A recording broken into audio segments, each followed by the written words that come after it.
Hi, my name is Yannick.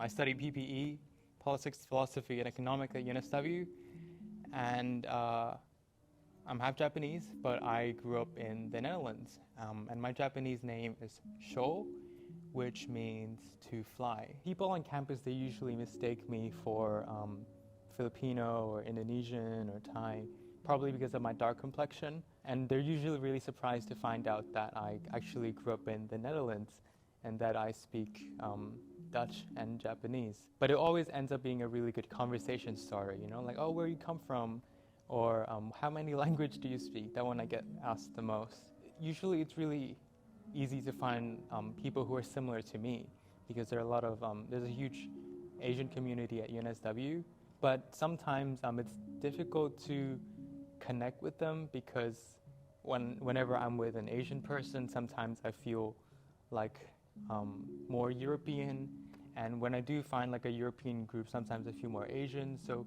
my identity is it's really fluid, it's always in flux. So I spend a lot of time in my philosophy class, and that class usually takes place in the Matthews building. It's underground next to the canteen. What I noticed was that a lot of the times the international students, they would all kind of gravitate towards each other and sit at the same table, whereas the Australian students or the local students, they tend to sit towards the front of the classroom near the door. Sometimes in class you can really feel the divide between the two groups because we don't really talk a lot. Most of the discussion is within our own group or with the tutor. I wish I could talk to them as well and hear what they have to think. Hey, my name is Saini and I'm 20 years old. I study design and media. My name is of Tongan origin. In our culture, we have a position called the fahu, and that's your dad's older sister. And so to honour her birthright as the fahu, I'm named after her. Sometimes I feel like I do appreciate the community at UNSW, although my background as a Tongan is severely underrepresented. I like the aspect of learning new cultures and having friends from all different places, all different walks of life. But when I did start at UNSW, I was like really excited to meet all these Polynesian people that are taking tertiary studies. When I actually got here, it wasn't much like that.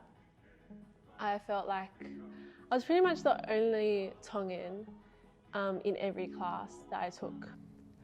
My first day at UNSW was really overwhelming, but also it was such a learning experience because as I walked into that main walkway off Anzac Parade, you just hop off the light rail and there's like a bunch of people going towards their classes, and it seems like they all know what they're doing. As you walk around, you try and find people that like maybe look like you or you feel like you could get along with.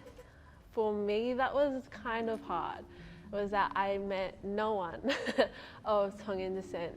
Walking down this pathway, you had all different cultures. When you look for a familiar face that you know reminds you of home or your friends or the people that you grew up with and you don't see any face, it's just a reminder that maybe some things aren't what you thought it would be. Hey guys, my name is David Bond. I'm 22 years old, studying here at UNSW. I'm American originally, and I'm studying right now. I'm doing advertising and music production.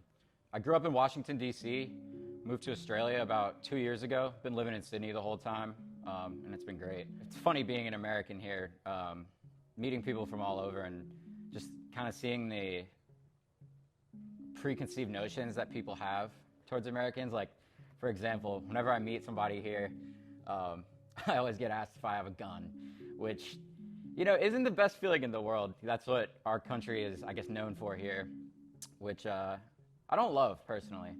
You know, I'd rather be asked about something else. At first, it was pretty hard, you know, finding a stable community where I was accepted. I didn't really feel like I belonged anywhere at UNSW. But then I started taking music classes here and getting into the whole music scene at UNSW. And some of the most welcoming people I've ever met, you know. People were interested in the fact that I was American, but it didn't become my whole personality to them. You know, they wanted to know who I was as a human being. I often study in a certain classroom here in the Robert Webster building. It's got a bunch of MIDI pianos in front of all these different computers in the room. And when there's no class in there, I like to sit in there and just play some of my favorite music and do some work and just kind of hang out and chill in there. And I was doing that one time, and I like to play my music pretty loud. And I hear a knock on the door. And I see these two guys standing there. I'm like, okay, sorry guys, like I'll get out of here. And they're like, no, we were just checking to see what was going on. We heard the music. And they were like, can we come in and hang out for a little bit? I was like, yeah. They come in and we're all just hanging out and, shooting the breeze, talking about music for literally an hour and a half. Just the fact that they were willing to just strike up a conversation with me just simply because they share a love of music and heard it and wanted to come in and hang out. It was really special, and that's one of the first moments in Australia where I really felt like I belonged.